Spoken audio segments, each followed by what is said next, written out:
ese es el fenómeno de fortificación. Hay simulacro de ciclo, ¿no? Sí, he visto afuera, ¿no? Ya, es un fenómeno vascular en la migraña. El paracetamol es un preventivo. Lo que le preguntan son los medicamentos preventivos. No, paracetamol es agudo. Sí, no se conoce. No, nunca viene dos. No, es que el doctor sí nos dijo. ¿Ah, sí? Ah, sí, no sé. ¿Qué te compró? No, usted no. No, yo como así. Yo le pregunto por metro cuadrado de superficie corporal. Mentira. Se ven niños. Bueno, el día de hoy vamos a hablar de una enfermedad que después de la enfermedad de Alzheimer, porque esa es la primera, es la enfermedad degenerativa más frecuente. Ahora toca la enfermedad de Parkinson, que es la segunda enfermedad más frecuente. La enfermedad de Parkinson es una enfermedad incurable, ¿no? Como la gran mayoría de las enfermedades neurodegenerativas, como la gran mayoría de las enfermedades neurológicas. Son enfermedades que solamente se controlan, se tratan. La migraña también se controla y se trata. Entonces, dan medicamentos preventivos para alejar la frecuencia del dolor. O sea, ¿qué es la frecuencia del dolor? O sea, la cantidad de veces que aparece el dolor en un determinado tiempo. Una cosa es la intensidad del dolor y otra cosa es la frecuencia del dolor. Obviamente, la gran mayoría de los pacientes, sobre todo las mujeres que más frecuentes con migraña, dan solamente para calmar el dolor. Y para calmar el dolor es un engaño muchacho, porque pasa el efecto del medicamento y el dolor no se empieza. Y la clave es dar dosis bien altas, porque dosis pequeñas no calman el dolor. Llega un momento en que ya le da de todo y no le calma, ahí entran los triptanes. Y si ya no calman ni con triptanes, que es la dosis más alta, está prohibido en pacientes que tienen asma, problemas cardíacos, ¿sabes? Por dedicaciones de sumatriptán, no dar en viejitos, por ejemplo, dar en mujeres jóvenes que no tienen antecedentes cardiovasculares. Ahora hay varios triptanes, ¿no? Antes estaba el sumatriptán, luego apareció el naratriptán, ahora aparece otro medicamento que se llama guanida, que es el almotriptán, y hay otro medicamento que es el naramig, el naratriptán, ¿no? Que es para dolores muy fuertes, muy severos. Pero si con eso no funciona, hay otro producto que es lo último que ha salido, que cada pastilla vale 200 soles, se llama Naramig, que es el rimapicina, ¿no? Lo utilizamos ya para casos muy severos, para dolores severos, porque hay pacientes que vienen con crisis de migraña fuertes. Hasta el punto que te dicen, doctor, deme cualquier cosa con tal que me calme el dolor. Y se golpean la cabeza en la pared porque el dolor es intenso y eso cae. Entonces, a esos niveles hemos visto nosotros, de repente igual los que no lo he visto, que son capaces de sacarse la cabeza con el dolor de cabeza. Eso es horrible. Eso ya es un dolor que se ve, ¿no? Y generalmente es genético, no se ve más en mujeres, temas hormonales, mamá migrañosa, abuela migrañosa, toda la línea femenina migrañosa. En los hombres también es frecuente, pero es más raro. Pero bueno. ¿Y quién no tenía un dolor de cabeza? ¿Quién no tiene dolor de cabeza? Todo el mundo.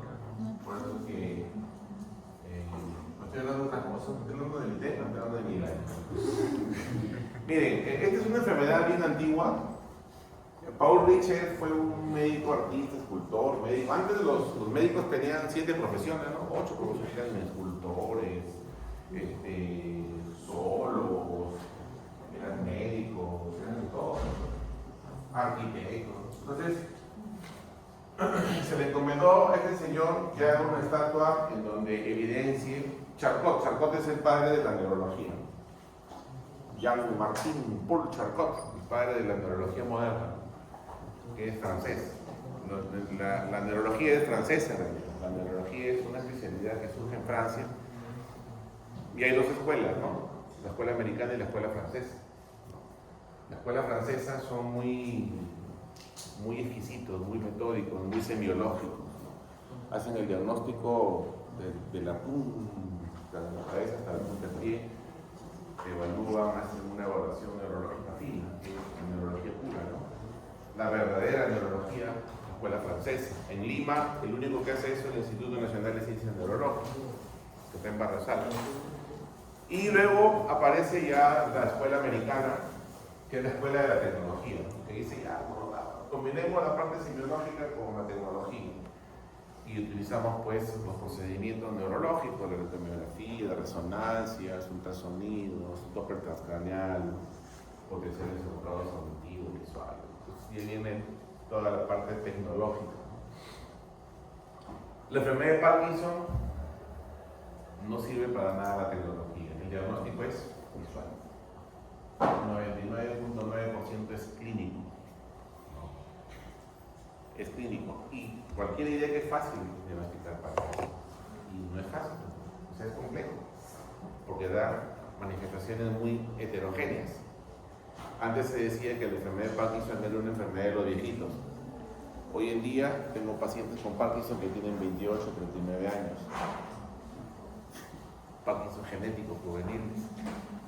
Tengo un compañero de un colegio, yo estudié en el colegio de San José, tengo un amigo, compañero de aula, de mi aula de locomoción, que tiene enfermedad de Parkinson severo, grado 3, 4, un Maillard tipo 3, 2, 5, la escala de Maillard es más. Y el pata ha pasado por, y esos son los más agresivos. En los jóvenes la enfermedad es más agresiva. El tratamiento no mejora, pero desde su billete se hizo una estimulación cerebral profunda, se puso un chip en el cerebro, ahora está su vida normal. La Universidad de Navarra en España, le ha ido muy bien, tiene su dinero, le va bien, cada cierto tiempo tiene que cargar ese chip porque es una batería, y el pata hace su vida de lo mejor. ¿Cómo cambia la vida? No la tecnología, mira la tecnología, cómo cambia la vida. Y Patita ya tiene 10 años con eso, hace su vida normal. Hasta hace deporte, yo le encontré en el yoke jugando frontón. Antes caminaba como robot y ahora jugando su frontón. Está bacán, excelente, ¿no? Toma su levodopa de vez en cuando se acuerda, porque todo lo hace el chip arriba. O sea, cuando vean ustedes que dentro de la fisiopatología está pues todos los ganglios estriados, ¿no? Todo el sistema extrapiramidal. Pero el tratamiento médico siempre sigue siendo la piedra angular. No, cuando el Parkinson es un OIA 1, 1.5 hasta 2, o sea, un leve, por decirlo así. Pero cuando ya es severo, ya pues, mucho, el medicamento no le hace nada, o sea, por las puras. Pero igual, es más daño le va dando el medicamento por los efectos adversos que hay. Entonces, unos adoptan por la parte de la ciencia, ¿no? De la tecnología y se fue el amigo, se fue, guardó su dinero, se fue, creo que vende su casa, su vida. Padre era un empresario, ahora es un empresario. Ha hecho su dinero y en base a eso se fue a Navarra, lo contacté con un amigo allá en Vital Navarra, en la clínica Navarra, y le hicieron estimulación cerebral profunda, le pusieron un chip. Primero le hicieron una palidotomía, pero no funcionó. Después le pusieron un chip con una carga, con un transductor, y hace su vida normal. Cada 2 años tiene que ir a cargar la batería, no sé, una cosa esto. Es alucinante. Pero bueno, entendemos hoy día bien cómo es un paciente con Parkinson, ¿no? Porque ustedes vean, ¿no? ¿Cómo es un Parkinson? ¿Cómo termina un Parkinson, no? Con ausencia, rigidez severa, ¿no? Posición hacia adelante, curvado, ¿no? La siguiente. Hablamos un poco de historia, ¿no? La historia, James Parkinson, en el año 1817 publica inicialmente un libro que él detecta y publica un ensayo, ¿no? Un libro que se llama, Un ensayo sobre parálisis agital. ¿Y cómo describe él esta enfermedad? Miren, estamos hablando de 1817, todas. 200 años. Movimientos trémulos involuntarios, fuerza muscular disminuida, debilidad. En las partes que no está en acción, incluso aunque se le brinda apoyo, con propensión a inclinar el tronco hacia adelante en la figura del estatua. Y pasa rápidamente a un ritmo de marcha a uno de carrera. O sea, camina suave y luego camina rápido, ¿no? En la marcha de chinito, ¿no? Sin que los sentidos y el intelecto estén ya aquí falló. Porque hoy día se sabe Hoy se sabe que el Parkinson produce demencia a largo plazo. Acuérdense que el Parkinson para la demencia es como la hipertensión y la diabetes, ¿no? Siempre van de la mano. Entonces, esta definición obviamente es un tanto antigua, bien antigua. Está criticado porque aquí no incluye un dato importante que es el síntoma cardinal, que es la rigidez, ¿no? La rigidez, la bradicinesia, ¿no? Insiste en la debilidad, insiste en la fuerza muscular disminuida, pero no toca la rigidez del cuerpo y no toca la bradicinesia, que es la lentitud del movimiento, ¿no? Que son los puntos más cardinales del Parkinson. ¿Qué da el diagnóstico de Parkinson? ¿El temblor? La bradicinesia. La lentitud para realizar las cosas es el diagnóstico más importante. ¿Ya? Perdón, el síntoma más importante de la enfermedad es la bradicinesia. El temblor no da el diagnóstico. Da la bradicinesia en movimiento, ¿no? La siguiente. Vamos avanzando porque son como 500 diapositivas. Ya. Entonces ahí está el primer artículo, ¿no? 1817, ¿no? Yo ya estaba ahí, ni el proyecto estaba ahí, nadie. Siglo XVII, ¿no? ¿Y en cuánto tiempo ha pasado? La siguiente. Entonces, en el año 1860, ya Martín Charcot, padre de la neurología, describe nuevamente la enfermedad y concluye en tres cosas, ¿no? Denominar la enfermedad de Parkinson, ya no parálisis agitante, y describe a la rigidez como el síntoma principal, que era acompañado por un temblor en reposo. Esto es importante. El temblor puede ser de varios tipos, ¿no? Reposo, funcional, esencial, cinético, de disminución, rúbrico, ¿no? Afirma que sí había presencia de deterioro cognitivo. Con estas palabras, ¿no? Él dijo, en un momento dado la mente se nubla y la memoria se pierde, ¿no? Entonces, con eso de entender que el Parkinson produce en algún momento demencia también. Incluso hay una enfermedad de Parkinson y demencia, que también vamos a ver en algún momento. Siguiente. Vamos a ver, ahí está la pendiente de la enfermedad de James Parkinson. James Parkinson fue psiquiatra, no fue neurólogo. No pasa nada. James Parkinson fue psiquiatra, no fue neurólogo. No pasa nada. Un psiquiatra fue neurólogo. Jean Martin Charcot, el de la derecha, gordito ese, ya él es el padre de la neurología moderna, francés puro, inglés, James Parkinson. Psiquiatra, neurólogo. La siguiente. Entonces, un poco de historia, ¿no? En el año 1919, Petriakov encontró una relación entre la reducción del número de células pigmentadas de la sustancia negra con los cambios en el tono muscular de los pacientes, ¿no? Está clarísimo, ¿no? Como ya desde el año 2019 ya sabía que había una alteración en la sustancia negra que está en el mesencéfalo, no lo comunica, ¿no? En el 57, Albert Carlson disminuyó la dopamina en ganglios basales de conejo, produciendo inhibición de la actividad motora similar a la enfermedad de Parkinson, lo cual puede ser revertido con dopamina. O sea, desde ahí, de esa porque ya se sabe que el neurotransmisor indicado en Parkinson es la dopamina. Listo. En el 61, administraron por primera vez levodopa a pacientes con Parkinson y les mostraron mejoría significativa. Coxías, no fue el primero que descubrió la levodopa para el tratamiento de enfermedad de Parkinson. Pero ya miren, desde el año 1961 se utiliza levodopa. Y ese medicamento lo utilizamos hasta el día de hoy.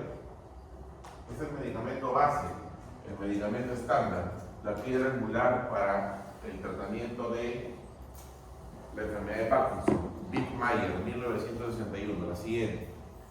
Y miren ustedes, entonces, ¿qué es la enfermedad de Parkinson? Es una enfermedad degenerativa. ¿Qué significa degenerativa? Que empieza la enfermedad y no lo cambia nadie, pase lo que pase, hasta el día de la muerte. ¿Correcto? Eso es neurodegenerativo. ¿Ya?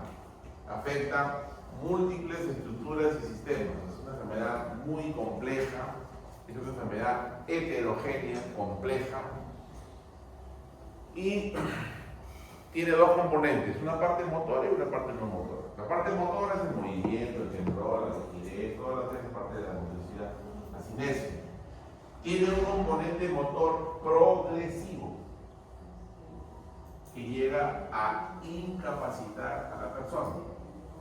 Y hay otro componente que es el componente visceral. Todo lo que es visceral es el autonómico, ¿no? Simpático, parasimpático y alteraciones psiquiátricas. Entonces hay un componente motor y un componente no motor. En el no motor está la parte psiquiátrica visceral y en la parte motora está el componente motor progresivo. ¿Ya? Los dos componentes, motor y no motor. Antes le daban mucha importancia al componente motor, es decir, la rigidez, el temblor, ¿no? Pero hoy en día se cambió todo. Hoy en día más importancia le dan al componente no motor, que es el componente de neuropsiquiátrico. Vamos a ver posteriormente cuáles son las manifestaciones no motoras de la enfermedad de Parkinson, ¿no? Su diagnóstico a la actualidad sigue siendo clínico. Actualmente clínico. Hasta tal punto que ya está formalizado. Aparentemente parece que fuera fácil, ¿no? Eso no es de Parkinson. Claro, cuando está con el temblor y uno se da cuenta de Parkinson, pero hay Parkinson que no vienen en sí. Hay Parkinson que vienen con otros síntomas. Ya, por eso se llama parkinsonismo, que te parece como que fuera, como que parece y como que no es parkinsonismo. Se acabó. ¿Tienes dudas? Parkinsonismo. ¿Estás seguro? Enfermedad de Parkinson. ¿Está bien? Así como por ejemplo la enfermedad de Babinski, ¿no? El Babinski, la piel, ya. Si estás en duda, reflejo cutáneo plantar indiferente. Se acabó. Cutáneo plantar indiferente. Entonces no estoy diciendo nada malo. Como que te parece o no te parece. O sea, si estás ante la duda, siempre pones el término medio, ¿no? Como que puede ser o no puede ser. ¿No? Ya. A ver, siguiente. La patología, la etiología desconocida, hay factores ambientales, factores genéticos. Habla de un origen multifactorial con componentes hereditarios ambientales, genéticos. Hay una importante pérdida de neuronas, paro compacta, más del 80% de células neuronales dopaminérgicas de la parte compacta de la sustancia negra, que está ¿en dónde? ¿En qué está? ¿En la negra? En el cerebro, en el tronco, en la médula, en el cerebro. Rotundífer, ratón Mickey Mouse, mesencéfalo. Entonces, la sintomatología aparece cuando se pierde aproximadamente el 80% de células dopaminérgicas en la sustancia negra. Delegada, me avisan 9:20 para la primera asistencia. Me avisan que es eso. No me doy cuenta. Sí, sí. Tengo mañana no. Yo me comí. Ustedes tienen audio y me comí. ¿Soy de no? Porsche. No, ya sabes, en el Baiza. Ingeniería científica del sur. O sea, que los neurólogos llegaban en colectivo y los alumnos llegaban en sus camionetas tremendas, Me acuerdo que me enseñaba la hija del gerente de la Alianza Lima, llegaba en un Porsche, que el carro se levantaba así, la puerta se parecía un puente de Batman. Pero lo miraba. Y el profesor de los especialistas llegaban así. Llegaban y eso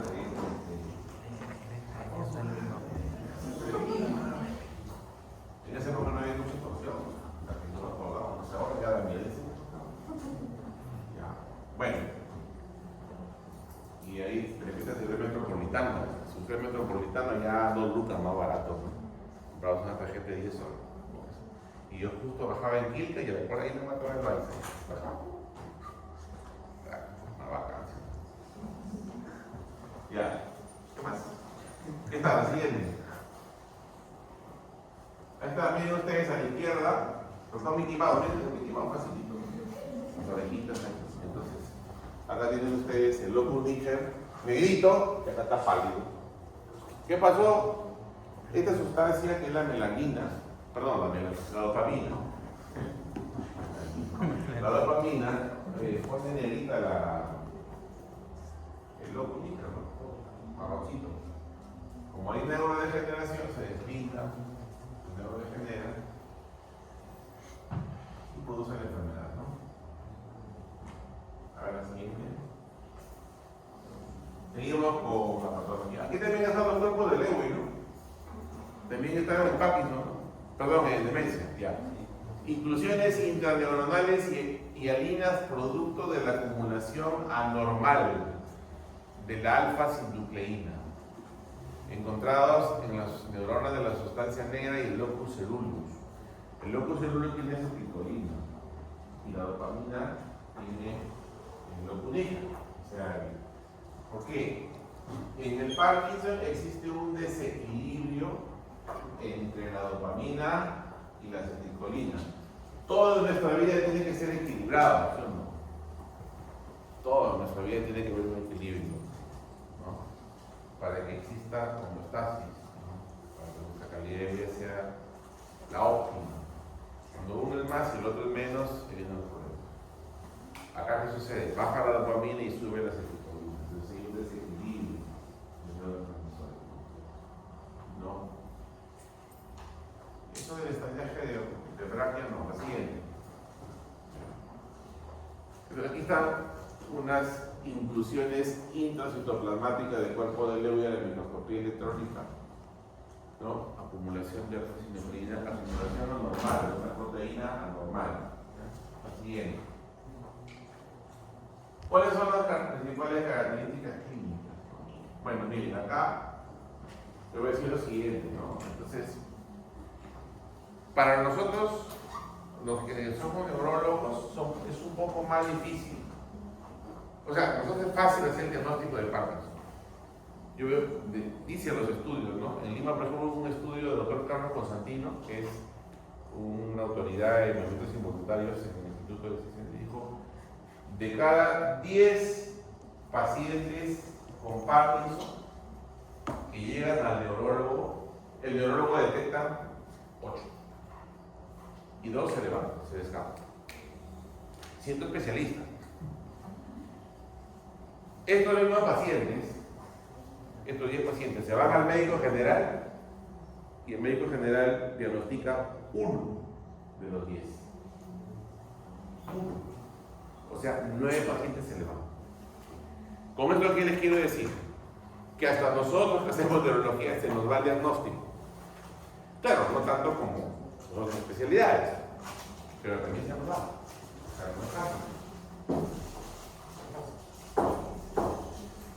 Bradicinesia, temblor de reposo, rigidez y trastornos de reflejos posturales.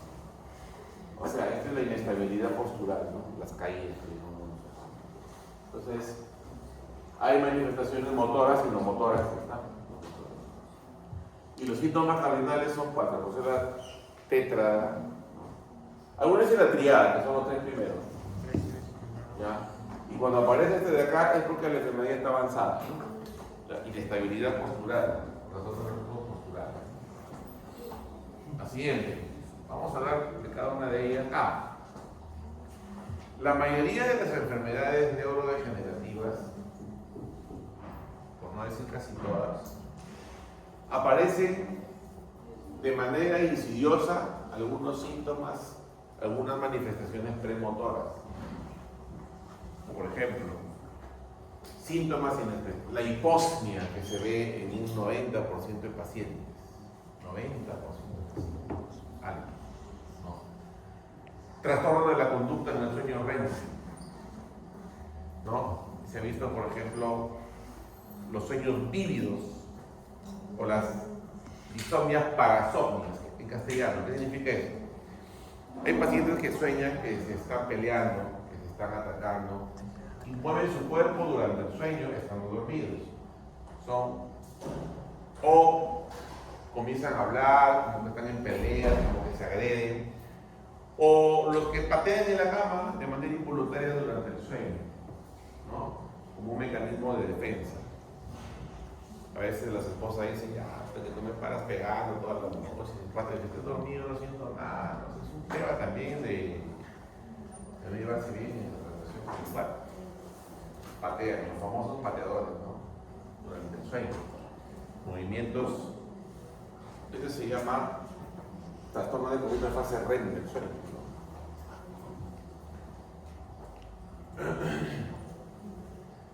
Eso le puede dar a cualquier persona, pero se dice que cuando en la gran mayoría de pacientes que tienen esos síntomas premonitorios, por ejemplo, la hipotermia, ¿qué tiene que ver con el Parkinson? Nada, no tiene nada que ver. ¿O no? Nada, ¿qué tiene que ver? Pero es un síntoma premonitorio, ¿no? En el 90% de los pacientes. Igual que la conducta en el sueño REM. Sí, es un estudio una vez, ¿no? Este sueño REM, ¿no? Y se demostró que la gran mayoría de estos pacientes hacían después de 40 años enfermedad de Parkinson. Fíjense cuánto tiempo pasa para que hagan la enfermedad. Pacientes con depresión, cansancio excesivo, astenia, que es bien difícil, ¿no? Porque tú digas que estás deprimido, cansancio, astenia y que después te va de Parkinson. Sí, claro. Pero bueno, son síntomas premonitorios. Estreñimiento, este dato es importantísimo, ¿ya? El estreñimiento es más, cuando yo veo a un paciente que tiene Parkinson y estoy en duda, le pregunto, ¿estás estreñido? Si me dice que sí. Es así, ve. La verdad, el estreñimiento es un dato muy importante para hacer el diagnóstico de la enfermedad. Es más, yo tengo duda de un paciente, tengo un paciente que tiene 80, 90 años que lo veo entre sí, no, camina despacio, y no tiembla, pero camina despacio.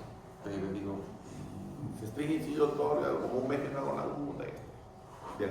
o sea, el estreñimiento es un dato que te puede ayudar, ¿no?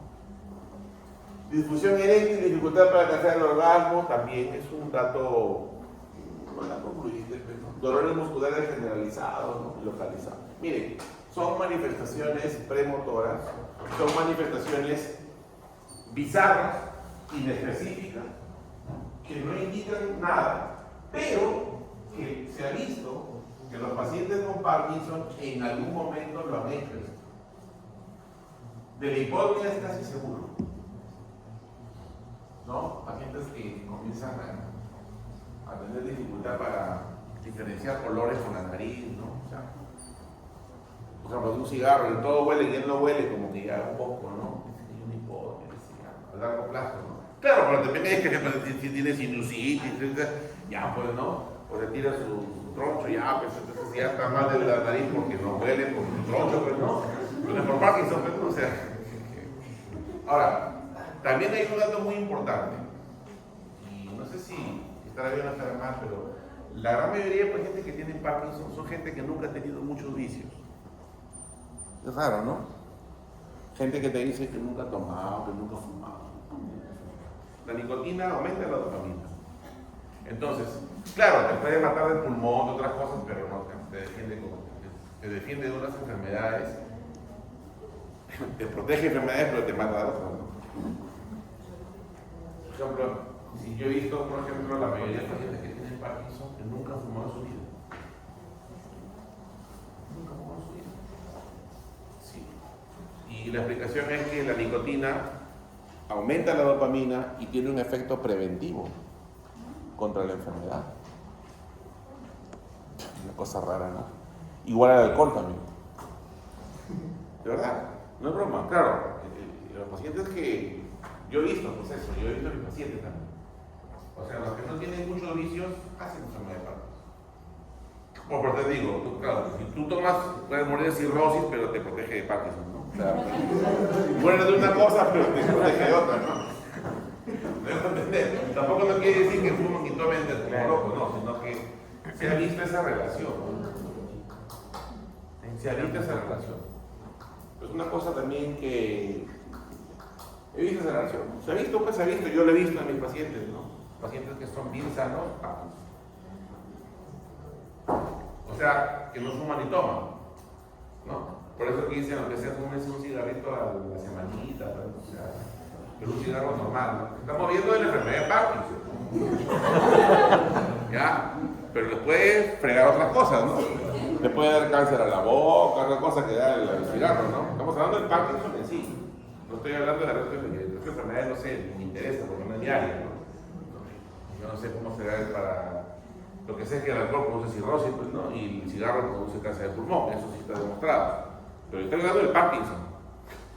Y el resto sí no me interesa. Yo soy neurólogo.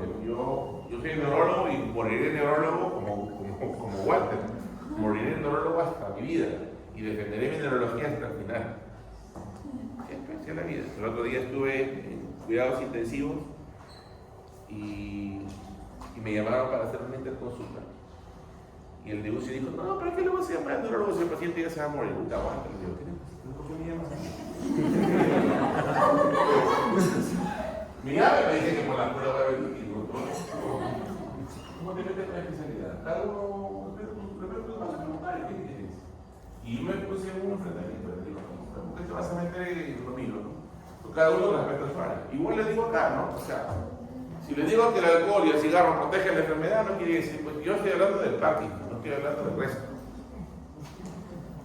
El alcohol le matará de cirrosis y matará otras cosas, pero y el cigarro también de pulmón, pero yo estaba del Parkinson. La siguiente. El parpadeo infrecuente, ¿no? Un dato muy importante, ¿no? Nosotros parpadeamos normalmente entre 5 y 10 parpadeos por minuto, ese es el promedio. Pero se ha visto que los pacientes con enfermedad, porque están iniciando la enfermedad de Parkinson, ¿no? Parpadean entre 2 y 20, eso es normal. Pero parpadean menos, mucho menos que un paciente que no tiene Parkinson. O sea, mantiene más tiempo los ojos abiertos. ¿Cómo eso quiere decir? Muy raro, ¿no? Que la de Parkinson, la mayor cantidad de veces mantiene los ojos abiertos. Muy poco parpadea, en otras palabras. ¿Ya? ¿Está claro? Ya. Luego viene la hipotimia, la fase inexpresiva. Hay un montón de frases ahí, ¿no? La cara de conejo, fase inexpresiva, ¿no?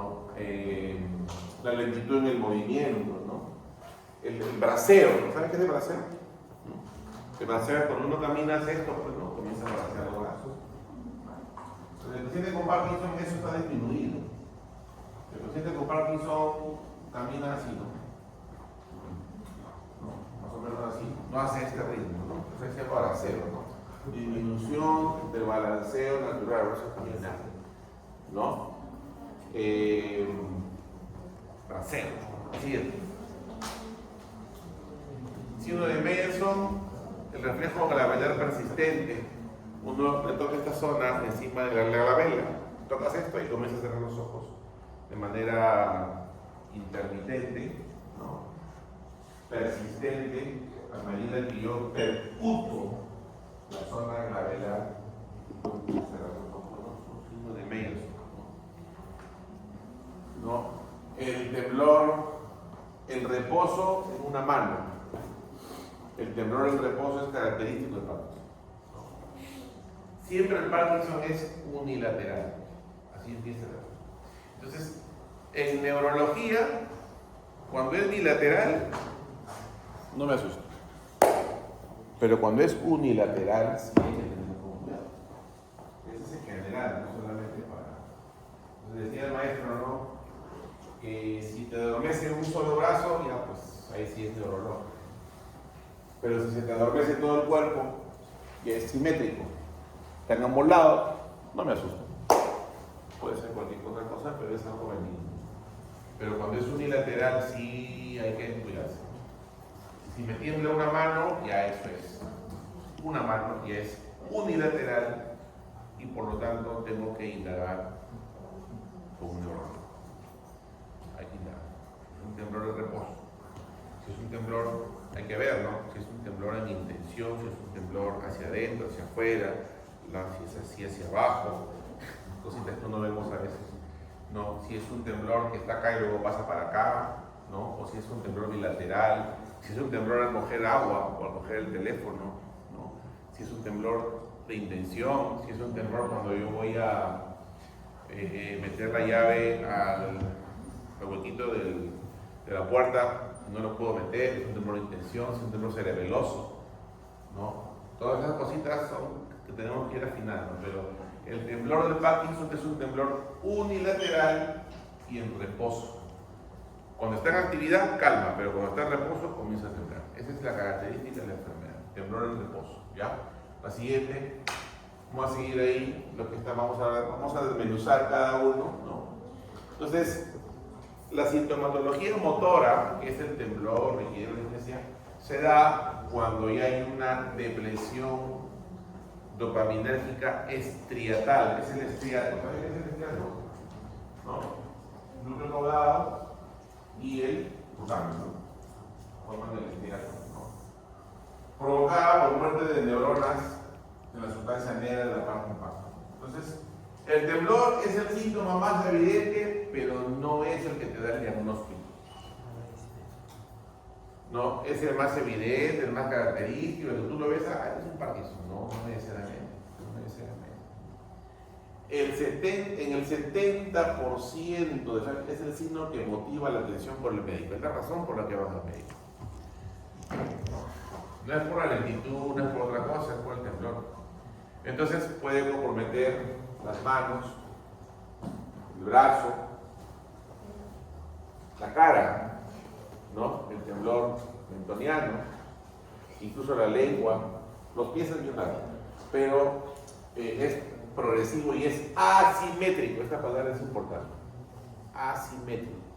O sea, en un solo lado. Así empieza la enfermedad.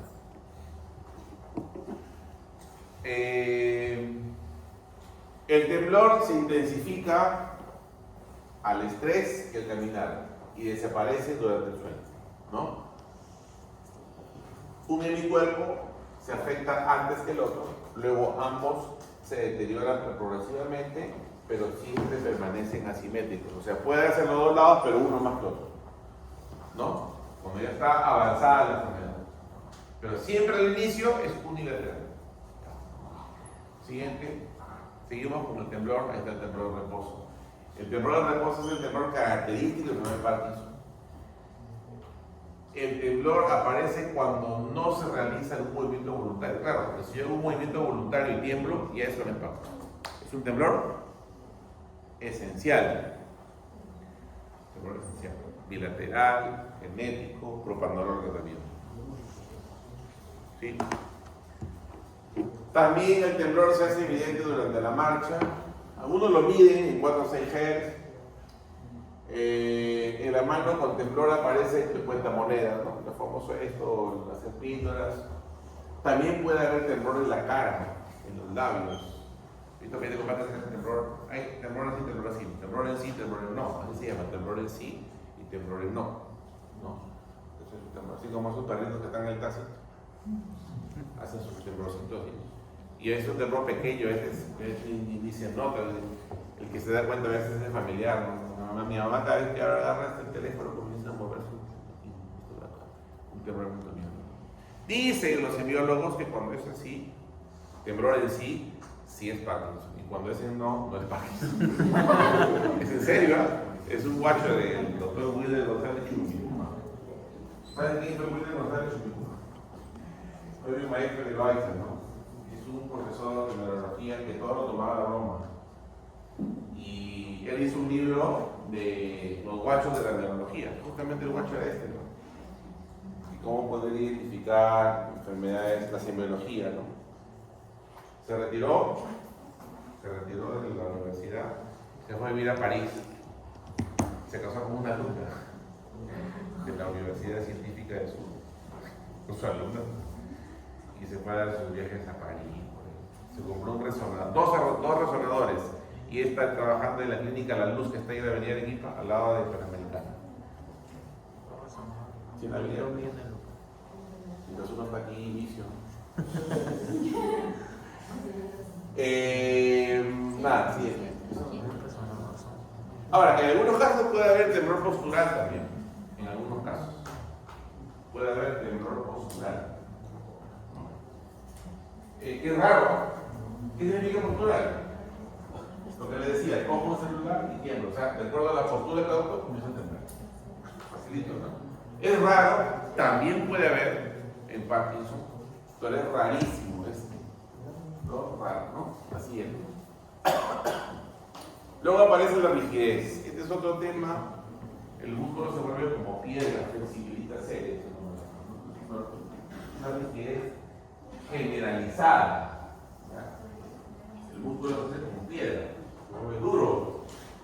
Entonces luego vienen los masajes relajantes, ¿no? Entonces yo te pregunto, si tu cuerpo está duro y le haces masaje, ¿el paciente va a mejorar? Sí o no hay por qué. La fisiopatología es la rigidez de Parkinson. ¿Dónde está la causa de la rigidez de Parkinson? ¿En los músculos o en el metacéfalo? Entonces, si yo le hago terapia, ¿lo voy a mejorar? No, pues, tengo que por arriba. ¿Querido? ¿Qué me siento? Doctor, me hago terapia y no mejoro. 20.000 terapias, 10.000 más y vuelvo a estar. ¿Por qué? Porque el problema no está acá, el problema está arriba, a nivel dopaminérgico. Entonces, la rigidez aparece después, nunca aparece de inmediato. Aparece en la etapa 2, 3, 4, o sea, las dos últimas etapas de la enfermedad. Primero aparece el temblor y la lentitud. Se constata en los grupos musculares sobresalientes donde la palpación digital, donde lo palpes y sientes tú, la rigidez, como piedra, ¿no? como robot. Al mover en forma pasiva una extremidad, aparece una resistencia leve desde el principio, ¿no? La famosa rigidez, denomina la barra de plomo, ¿no? La rigidez plástica, el fenómeno de rueda dentada, ¿no? Tú lo sueltas y comienzas, ¿no? O el signo de enero, ¿no? La siguiente, por favor. Bradicinesia, bradi, lentitud. Cinesia, movimiento. Ese dato es importante. La bradicinesia es el que te da el diagnóstico de la enfermedad. Tanto para su inicio como para durante su ejecución, a realizar el movimiento. Este se hace de forma muy lenta. La bradicinesia es que cuando arrastras el pie, ¿no? Y hay lentitud para hacer tus cosas, ¿no? Si antes caminabas 10 cuadras y lo hacías en, no sé, pues en 3 minutos, ahora caminas de 10 cuadras en 1 hora. Entonces hay lentitud para hacer las cosas, para escribir, para hacer tus actividades, para afeitarse. Camina como robot, levanta la mano lentamente, ¿no? Lo que antes era más rápido, ahora se hace más lento. Ese dato es importantísimo y es el dato, como dice acá, que más incapacita la enfermedad de Parkinson. Entonces, el síntoma más frecuente, más importante y cardinal en la enfermedad de Parkinson es la bradicinesia.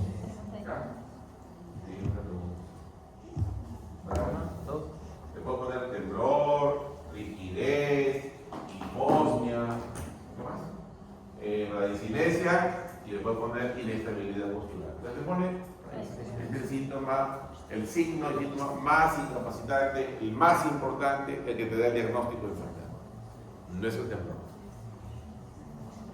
Siguiente.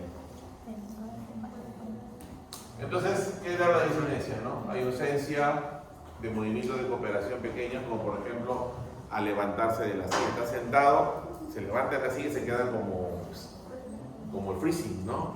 Tipo bolera de hielo. Para iniciar la marcha, lo hace bien suave. Ya se levantó y se queda ahí. Ven, ella ven. Hasta aquí empieza de a poquito, ¿no? Entonces, pérdida de expresión facial, eso se llama hipomimia, ¿no? La fase de la máscara o la fase camínica. ¿Por qué? Porque están tétricos, ojos abiertos, no hay parpadeo. Y una fase es inexpresiva. Uno sabe si tiene frío, tiene calor, está contento, tal vez no sabe nada.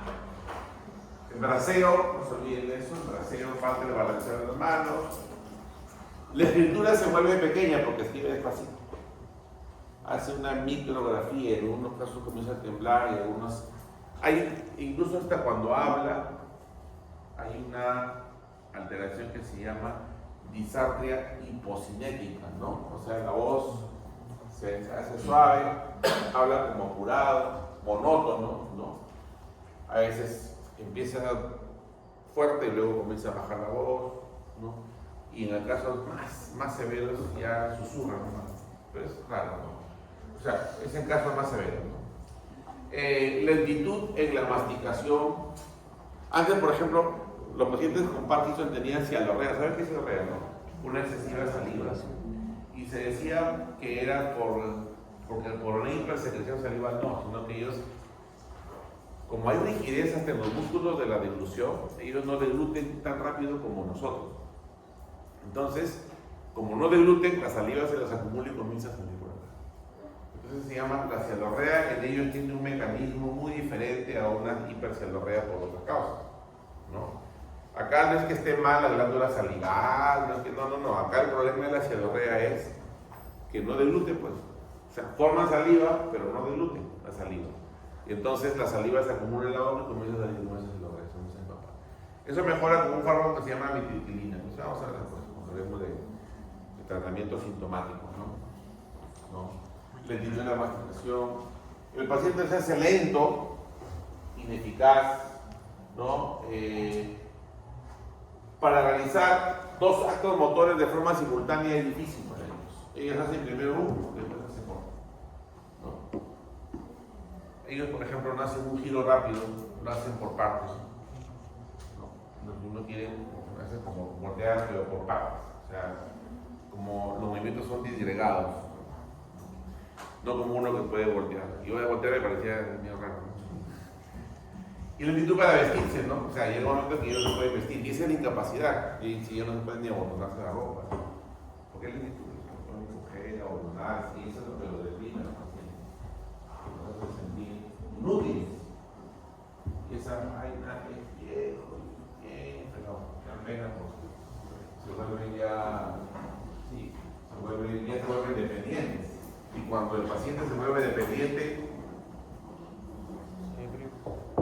no, pues ya que no solamente es una enfermedad del paciente, enfermas a la familia también. Enferma a la familia. Pues tienes que cargar, tienes que cambiar el pañal, se despierta en las noches. O sea, no solamente se enferma el paciente, es una enfermedad familiar. El que lo cuida, olvídate. Al final va a estar enferma toda la familia, ¿no? Porque esas son una enfermedades incapacitantes, degenerativas, ¿no? Eso es un problema triste. Los familiares se pelean porque no lo quieren tener, tus hijos, ¿no? Te toca, a mí me toca. Tienen 10 hijos y ya, no. Las mujeres se cagan, están nomás. No, los hombres no quieren atender cajas o cada cosa que se ve, ¿no? Y en un momento en la que ya se pelean, y esas cosas no me gustan a mí, pero parte de la vida. Pues, cuando uno llega a cierta edad también ya nadie lo quiere aceptar. Por eso hay que formar bien a los hijos, ¿no? Que cariñen bien. Ahí el tema es el cariño que tú le das a tus hijos. Si tú tienes buenos hijos y los quieres, te van a llevar. Pueden sufrir contigo hasta el día que se mueren. Pero si tú no lo quieras, no imagino, no haces ni caso, el día que te dé una enfermedad así degenerativa, pues estás buscando un asilo para meterte ahí, ¿no? No hay un asilo para no meterte. Pero bueno, así es la vida, ¿no? Bueno, así es. Hay un video, pero no sé si no puede decir, ¿no? Pásalo. De la fase psicomímica, la radicinés, mira si lo regan, ¿no? Fase depresiva, ¿no? Como te dice, está triste, alegre, ¿no? Sí. Siguiente. Cassius Clay, boxeador. Tuvo Parkinson. Yo con el gol lo veía pelear en la tuvo Parkinson. Con demencia pugilística, no tanto golpe en la cabeza. Esa demencia progresiva. Sí, acá está, ¿no? Un paciente con normal, con enfermedad de Parkinson y con temblor esencial, ¿no? Aquí, por ejemplo, paciente con micrografía de enfermedad de Parkinson. Acá la letra es normal, pero es tortuosa, ¿no? Por el mismo temblor esencial. El temblor esencial bilateral mejora con alcohol, por Propranolol. El Propranolol tiene alcohol, tiene alcohol en su composición. Es más, yo tengo pacientes con Parkinson que cuando, por ejemplo, son de edad y a veces, por ejemplo, están en una reunión así, ¿no? De su cuadra, ¿no? Esa que se ponen a leer la Biblia, de todo. Comienza a darle luz a sus cosas, ¿verdad? Todo me da vergüenza. 2 copitas del licor rojo, vino rojo. y les cambia el temblor. Pero es para la emergencia, ¿no? Entonces, sí es como un truco. El alcohol en dosis baja, cambia el temblor. Cualquier tipo de temblor, cualquiera. ¿No? Yo, por ejemplo, cuando sustenté mi doctorado, me comenzaba a temblar. Estaba nervioso. Me fui al baño y me tiré una media ron así. Me tiré una media ron. Estaba más temblado que salía, hablé, pero. Pregunten lo que quieran, es jurado. Lo que quieran, y hablaba, puta, hablaba un montón de tonterías, pero hablaba. No, así hablaba bastante. Bueno. Sí. Vamos a hacer eso para el miércoles. Yo he sustentado en mi vida 4 veces, 5 veces sustentado yo. Para mi título de médico, para mi maestría en gerencia, para mi doctorado en ciencias de salud y salud pública. Intenté hacer la tesis. Y para mi sustentación, yo me metía al baño y me compraba esos ronchitos chiquitos. Me iba al baño y me tiraba media botella así como. Y me iba, su madre fortalecido. Es un trucazo, para que nunca se olviden eso cuando se van, porque te agarran medio, pero o sea, y a veces tú sabes un montón y te agarran medio. Y a veces el jurado, lo importante de la sustentación es que no te quedes callado. Hables y hables y hables. Nunca te calles, nunca digas no sé por qué. Tienes que hablar, darle forma, darle vueltas y todo. El alcohol te ayuda a calmar el temblor en pocas cantidades. En exceso produce exceso de temblor. Entonces, un paciente con Parkinson que le dan levodopa y ya mejora la escritura. Ya, alteraciones, esto es lo último ya, ¿no? La inestabilidad postural, ¿no? Y a la marcha se reduce progresivamente hasta el arrastre de los pies, ¿no? Hasta el arrastre de los pies. La marcha festinante, para caminar hacia adelante, hacia atrás, debe ajustar el centro de gravedad. Ellos no tienen un centro de gravedad. Claro, por eso que cuando quieren caminar, piensan que se van por un lado, comienzan a buscar su centro de gravedad, ¿no? Lo ven como una inestabilidad. Entonces, marchan como a pasos cortos, como chinitos, y por lo tanto, ¿por qué? Porque quieren evitar las caídas. O sea, ellos evitan eso, ¿no? El fenómeno de congelación, el freezing, el congelamiento, ¿no? Que aparece al inicio de la marcha, ¿no? Incapacidad para iniciar la marcha, incapacidad para continuar la marcha, cuando hay obstáculos que normalmente no deben alterarlo. Por ejemplo, cuando quieren cruzar una puerta ellos, la piensan 2 veces, ¿no? Están acá y la persona viene acá, lo miden todo y comienzan a pasar. Hace todo un proceso, todo un protocolo, ¿no? Para doblar una esquina o subir una escalera. Empiezan 2 veces, ¿no? Por el tema de las caídas, ¿no? La inestabilidad postural. ¿Qué pasó, no? 9 y 12. A ver, siguiente. La inestabilidad postural es lo último que aparece, ¿no? Es quizás el problema más serio porque produce caídas y pérdida de la autonomía, ¿no? Se pierden los ajustes posturales, ¿no? ¿Cómo le evaluamos la inestabilidad postural, ¿no? Cuando uno lo tiene al paciente frente a frente y lo empujas, el paciente con Parkinson se va de bloque. Pero en cambio, el paciente normal, tú lo empujas y pone el pie adelante, pues no se cae. El Parkinson no. El Parkinson tú le empujas y se va en bloque. No es que no queda rotado, porque tiene su arrastre. ¿Entiendes o no? La verdad, cuando el Parkinson tiene que ver uno atrás, o sea, se vaya a caer. El pata se va en bloque. Tú le empujas y se va, se te cae.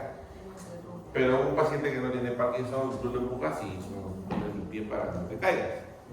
Es una forma de evaluar, ¿no? El ajuste postural. Algunas veces sería obvio ya para evitar ese tipo de esas cosas.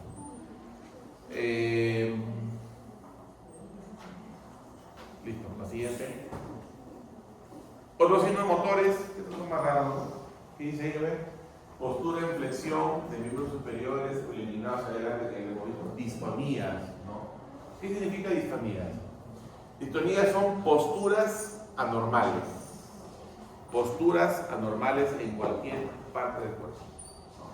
Una extensión o flexión dolorosa de los dedos de los pies o al apretar la mandíbula, un trigo, ¿no?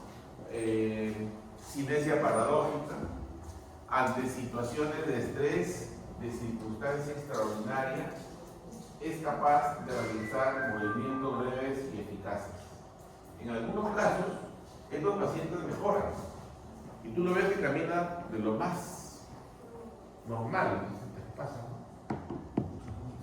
O sea, es una sinesia paradójica. Comienza a caminar normal. Un momento.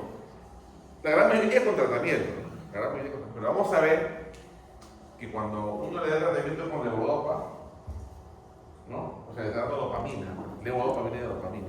Pero tú le das la dopamina y ese paciente mejora. Mejora. Parece que no tuviera nada. Pero eso cuando está en las fases iniciales de la enfermedad. Pero cuando ya está en las fases tardías, ya la levodopa como que le hace coquilla, no le hace efecto. Entonces como que adquiere resistencia al tratamiento. Y se ha demostrado que la levodopa funciona máximo 7 años. Después de 7 años no le pasa nada. Por lo tanto, la levodopa hay que darla siempre mientras el paciente esté más viejito. Mientras mayor edad tenga el paciente, a esa edad debemos empezar la levodopa. La levodopa nunca se da en pacientes jóvenes, porque tiene poco tiempo, pues. 7 años. ¿Y de ahí qué le vas a dar? Nada. Hay otros medicamentos, sí, pero la levodopa es el medicamento de elección. La levodopa, desde 1936 Cosías empezó a dar medicamento de levodopa a los pacientes y los pacientes mejoraron espectacularmente. Pero hay un fenómeno que le vamos a ver que se llama fluctuaciones motoras en la enfermedad de Parkinson, ¿no? Fenómeno on-off. Off cuando el paciente está quieto y on, o sea, como encendido y apagado. On cuando el paciente está en actividad. Entonces, vamos a ver fluctuaciones. Eso sí es un poquito más complejo porque las fluctuaciones motoras se ven con tratamiento, incluso con tratamiento de levodopa o sin tratamiento cuando es evolución propia de la enfermedad natural, de la enfermedad, historia natural de la enfermedad de Parkinson, ¿no? El babeo ya le dije. ¿A qué se debe? A una deglución disminuida. Ese babeo. Gracias. Gracias. Estoy llamando para firmar. La siguiente. El trastorno de la mirada, generalmente son pelados los parkinsonianos, tienen calvicie. ¿Por qué? Porque se borrea. Le sale grasa en la cara, y entonces igual que la cabeza y la grasa se evita de que siempre tenga el folículo piloso y cae el cabello. Por lo general, no siempre. Tiene inclinaciones hacia adelante, ¿no? La perora en la mano derecha. Así más o menos el final de un paciente con Parkinson. Este es el final. Es el final de un paciente con enfermedad de Parkinson. Así se queda. La siguiente. Muy bien, creo que empezamos, lo dejamos ahí y hemos visto la parte